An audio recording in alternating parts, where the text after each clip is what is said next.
Hey guys, welcome back to our Overflow podcast. Today is just us, we the boys. What's up, guys? It's Hey, Nathan, what's it's Gustavo, Whoop, whoop. Felipe, Let's go. and myself, Jeremy. Today we're going to be talking about servanthood.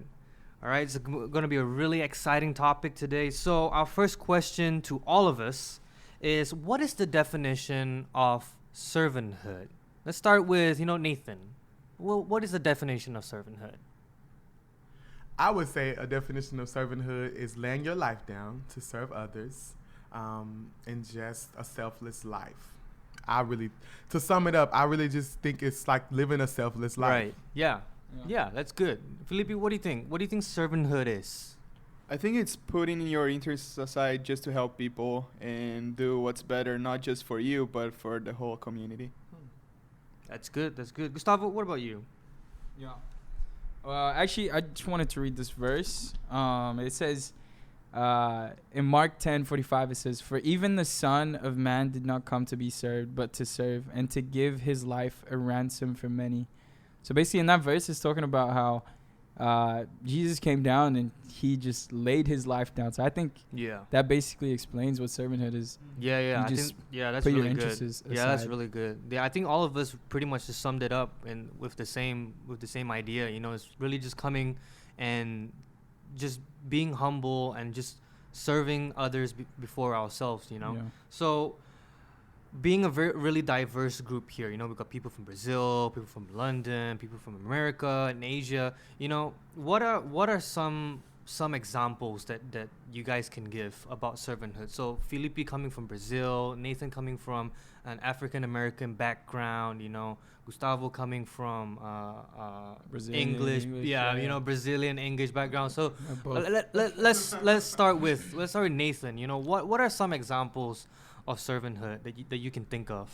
Well, growing up, my mother always, Nathan, you need to serve before you do anything. The Lord wants you to serve. And so growing up, I learned at a young age what serving really was. And it's just helping. She taught me to help others that is in need, don't wait for somebody to tell you, just do it. Right. And as working with me in the music ministry at my church, I watched my mom. And so she was really an example of servanthood.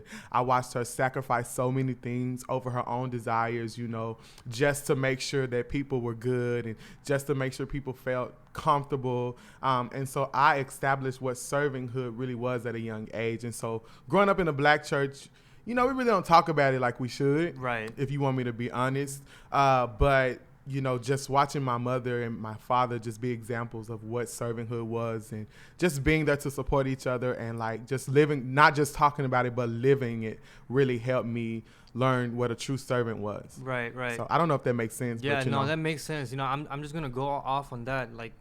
Growing up, I come from Asia.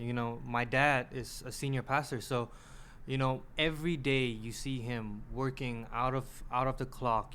He's sacrificing time, his strength, sometimes even his health, Right. And being a senior pastor, sometimes it's not easy.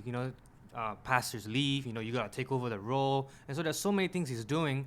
And, you see that every day. But at the same time, he still makes time for family. Right. He still makes time to spend time and, to sit down and have that connection, and I really think, that like what Nathan said, just looking at our families, just looking at that, I think that really taught us what real servanthood is. Yeah. And I think that's what Jesus did too when he came down here, like what Gustavo read, he came here to serve and not to be served. And I think that's really beautiful about the picture of servanthood. It's not about receiving things, but it's always about giving first, because Bible also says, when you give, you receive more in return. So, so Felipe, what about you? You grew up in Brazil. That's a whole different culture. What is servanthood to you? Well, to me, I grew up as a PK too, so you talked about it already. I'm not going to explain a lot, but I've seen my parents go home late, and even when they just got home, people calling them needing for help, and they're sick, so gotta go to the hospital right now, so let's rush there. But more than that, as a father, I saw my dad a lot of times just in simple things like, okay, he gave up on his favorite food just to let us pick the favorite food. and simple stuff that we don't see, like we see every day, but we don't see as like, oh, that's a servant. It's Mhm. more than his obligations, not his obligation, but he does it because he loves. And I think the main point of servanthood is showing love. Yeah. So Yeah. that's how I've seen it before a lot. Yeah, that's good. Love. That's a good topic right there. Wait, So if I could just yeah, like go for it. tagging from like, I'm also from the Brazilian culture. You know, I grew up in London, but it's still in a Brazilian church Right. and environment. You know, those type of people in Brazil, especially in like third world countries and stuff. I Mhm. think you could Yeah, probably yeah. relate to that. You know, they have like their servant heart is really like original. You know, like in the American culture, it's like there's a lot of professionalism in what they do. You know, Yeah. so there's a lot of like paid roles. That's not really like a normal thing to see Yeah. in third world Agreed. countries. So you see a lot more people who are genuinely there, you know, because they like the Bible taught them to, Right, you know, exactly. to serve, to lay themselves down.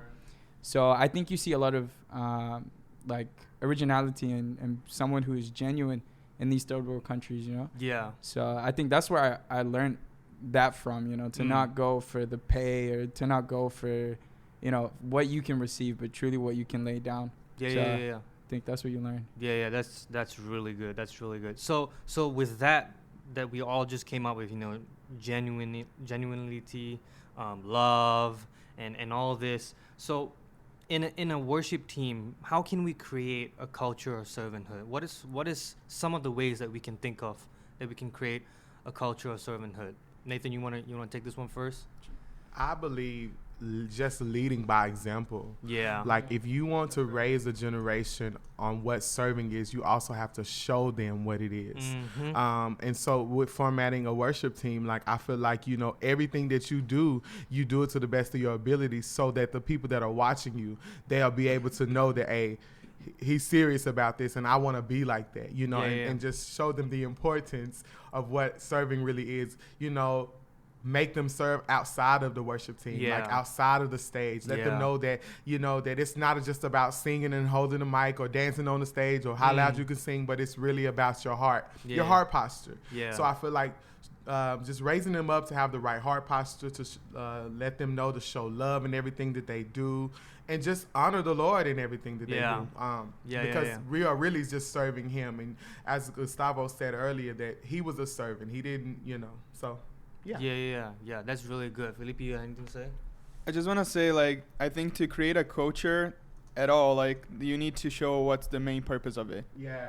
And Yeah. then people gonna follow up with your idea. Yeah. So if you show, like, as Nathan said, as an example of servanthood, and people see why you're doing that, because it's to God and to serve people and to love on people, I think your whole team gonna embrace the idea and take it forward. Yeah, that's good. Gustavo, you got something? Yeah, actually, it's pulling on from what Nathan was talking about, like the processes, you know, of teaching a culture.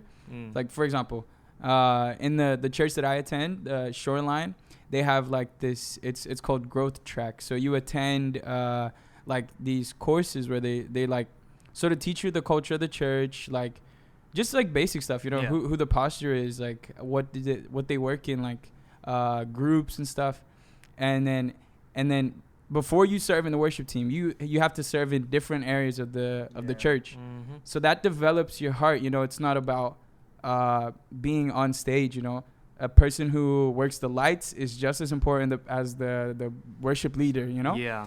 it's like Yeah. creating that identity within every person in the church, that like whatever they do, may it to be unto God, you know, not because you're on stage, not because you have a mic.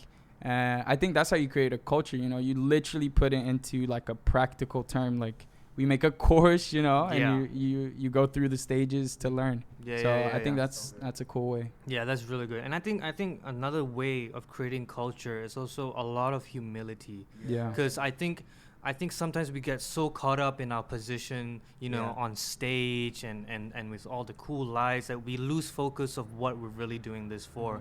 And, you know, coming here to CFNI, you know, I work in the media department. So being in the media department, you know, you don't get a lot of spotlight. You know, people don't see the time and the effort that we put in, you know, setting up, you know, every day. Coming in early, at 6 a.m. in the morning, and that really taught me, servanthood always starts with humility. Yeah. And when you can get yourself in a humble spot, I think when it comes to creating a team, that's really gonna influence a lot of people. That's really gonna build your team a lot as well. So I think it starts from there as well, humility. Yeah. So yeah, I think we've covered all our servanthood questions. Yeah. Does anybody have anything else to say about servanthood? Yeah, I think I just tag on from humility. Like when you talk about true leadership, when you see that coming from the head of your group, your leader is a servant. Your leader is willing to stack up the chairs at the end of the service. No matter how big or small your church is. Like just you seeing that culture developed in his heart, it makes it attach onto you. Yeah. So I think mainly for the leaders, lead by example. Don't just teach something through your just don't say something and not back it up with your actions. So I think the main thing is for the leaders to have that culture within their hearts, and they share that on through what they do. Yeah, that's good. Well, that's all for it, folks, for episode 5 on servanthood. We'll see you in the next episode. Yup. See you guys. Bye.